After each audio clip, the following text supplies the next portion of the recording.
Hey, what's going on, YouTube? Just giving a week 5 update. It's been a rough week here in Indianapolis with the weather, and that's definitely affected me. I've just had some delays on getting some things done, like some of the outside stuff has definitely been an issue. But you know, I got time. I'm not gonna waste time thinking about things I can't control. So that's definitely a little bit of a problem. It's been in the negative temperatures for 4 or 5 straight days, and being that, you know, we get some harsh winters here, that's still pretty rough for that many days in a row. So we're working on that. But the biggest problem was last night. I've been closely monitoring it because nobody's living in the house. I do got the heat on, and I got water dripping, and pretty much did what I can do to kind of winterize it. But specifically in the area that I'm at, there was massive water line breaks last night. Like, the streets were flowing with water. It's how a couple of the major intersections near my house. And with that, I had I don't necessarily know the degree of what's going on, but I had a leak. One of the pipes busted. I assume in the bathroom, one of the wire lines probably froze up and busted. Because it's not like, it wasn't too bad. It was when I get a phone call at 10 o'clock last night and there's water pouring from upstairs. I had a lot of different different thoughts on what might be happening, but it was definitely the upstairs bathroom was flowing down into the downstairs bathroom. So we got the water shut off, we cleaned up, we've got the water drained out, turned the electricity off, let all the water dry up and that. So we're gonna get a plumber out. Like I said, there was a lot of houses. I've seen a few people on social media that I'm friends with and family that it's been affected. There was water out in the neighborhood next to me. The water was completely out in the whole neighborhood. Then they finally got that back on, but I've seen other people saying that they've had some pipes burst, and that was in houses that are people inhabiting. So definitely a small hurdle that we're gonna get over. We're still getting drywall completed. There was a couple of days contractors wasn't able to come out and get much done because, like I said, at -5, you're not always going to get everybody on the same page to get work done, which I understand, and that's part of the process. So now I do have them finishing, but now I'm going to have to probably tear at least the ceiling out of the bathroom. It was pretty damp. I mean, I don't know how long before we noticed it was leaking. I don't think it was too bad, but the water main shut off was frozen. So we had to we had to work on getting that open.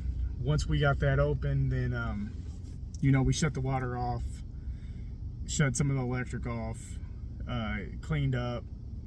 And right now, outside of the repairs of the whatever pipes were busted, we're definitely looking at some drywall repair. Luckily, I have set aside in my budget a decent amount of. I didn't really have I didn't really have much on my report about what plumbing issues I might have, but I went ahead and still put a couple $1,000s aside for anything we ran into. So that's it's not killing my budget. I don't know how much it's necessarily going to cost, but at least we have some money in reserve for issues like that. And on the other side, I talked about splitting it into the duplex, so having 2 separate meters. And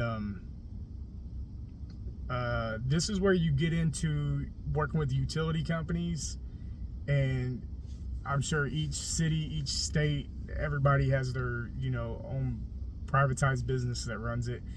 And probably like others, the one in my city can be a bit unorganized. Really nice people. Anytime I talk to one of the customer service reps, I feel like they're doing everything that they know how to do to get me what I need.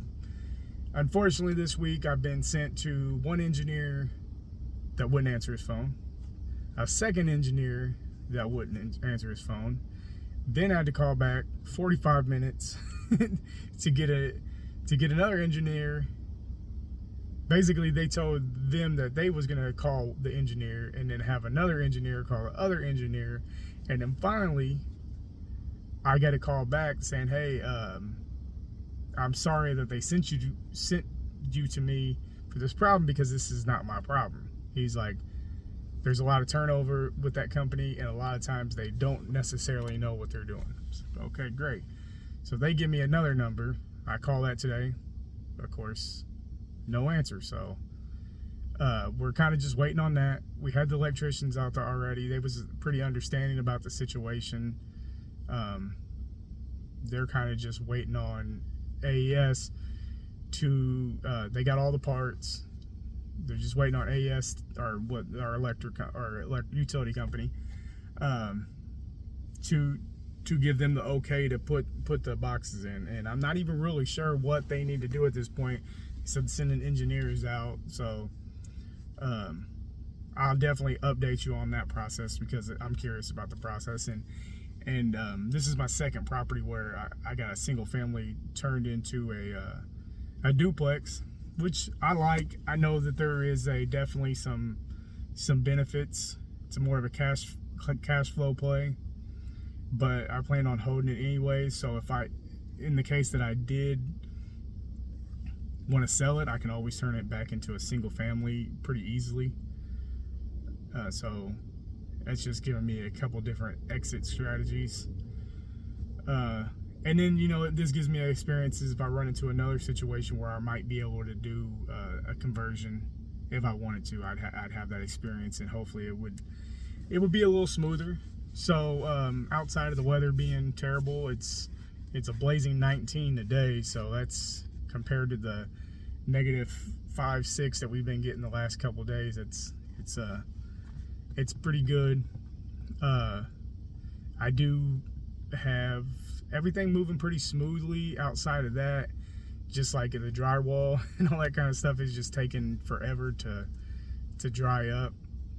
And then I had my siding guy was coming out to do siding, and of course it hadn't snowed all year, and the day he's coming out it drops about 1.5 inches of snow. So I don't know if I talked about that on the previous video, but they did call me today and say Friday and Saturday there's going to be it's going to be getting close to 30, which is still really cold, but there's no snow in the forecast. So they said they would hope to get that knocked out this week, which would be really nice, because then all I would have to do on the outside is I'm going to put some gravel down in the driveway, because it's kind of old, worn down gravel. It just needs a little couple tons probably dumped in there.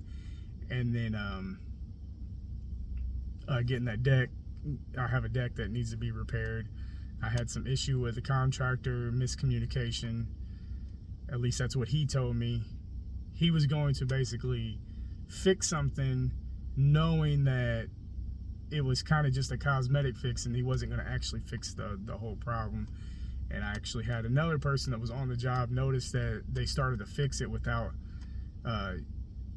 with the posts not even set. Whole long story. Anyways, I basically came and told that contractor if that's not part of the bid, then I'm going to pay him for what he did, and then go our separate ways. And that's what I end up doing. I just told him, hey, I'm going to pay you for what you did, and if there was any miscommunication on my part, I apologize, but what you're going to say you're going to do for the price that you want to do it is unacceptable. So he got angry. I de-escalated the situation. We worked things out. He came back to me a couple days later and all of a sudden had this plan on how he can fix it, which was the way he should have fixed it. But that's because he wants back into pockets, and he lost out on, he lost out on at least probably, basically what I didn't pay him was about $1,200 worth of the job, so he's gonna lose out on that, and then I'm definitely not gonna work for him in the future. So that is what it is. That's what you're gonna deal with. And with this being my first major rehab, I'm building a list of people I want to work with, and people's going to do it right, and you're going to win some and lose some. But that's my week 5 update. I'll probably give you a part 2 after we figure out the plumbing situation. Drywall people still there today. They're doing a pretty good job. They're just a little slow with the weather. And then we'll get all the drywall done, get that plumbing fixed, and we should be moving to like the finishing stages. We got some flooring, some lighting that needs to be replaced, just all the stuff that comes after drywall. So if you guys have any questions or anything, leave it in the comments, like, subscribe, share, or whatever. All right, thanks for watching.